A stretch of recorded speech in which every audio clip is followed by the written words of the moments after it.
This is the Akron News Now update. I'm Lindsay McCoy. There will be ceremonies around the world to remember the September 11th attacks today on its 8th year anniversary. Here in Akron, we have several events going on throughout the day. The annual observance at St. Bernard's Catholic Church will take place in the noon hour. At the University of Akron, college Republicans will be placing thousands of flags on the campus to honor the victims. And in Canton, the fire department is holding a ceremony to remember firefighters, police, and others who served or lost their lives during the attacks.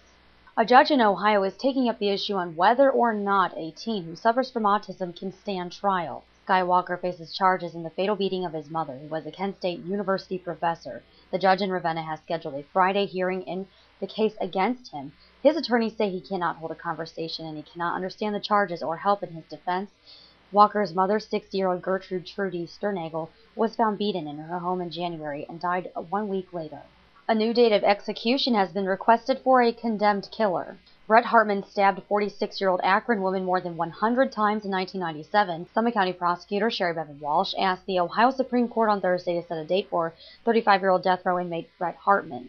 And it will now be up to the Adult Parole Authority and ultimately Governor Strickland to decide whether 43-year-old Lawrence Reynolds will be spared to the death penalty. Reynolds is scheduled to die October 8th for the January 1994 savage beating and strangulation death of his 69-year-old Cuyahoga Falls neighbor Loretta Foster. Well, he faced numerous charges in connection to the break-in at a local tropical fish store, but he was only convicted of one.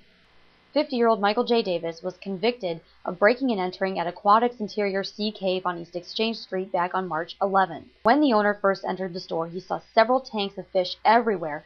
Live plants had also been reportedly ripped out of pots and scattered on the floor. Davis was not found guilty of cruelty to animals and vandalism regarding the incident at the fish store. He will be sentenced on October 19th.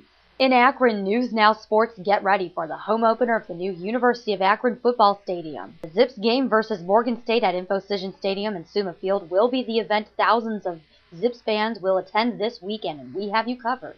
Find out details on where to park for the game. Just visit the community page on AkronNewsNow.com, and we will have coverage on our website as the game unfolds. Kickoff is set for 2 o'clock.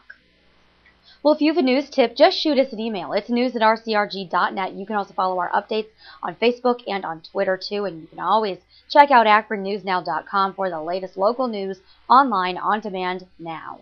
For Akron News Now, I'm Lindsay McCoy.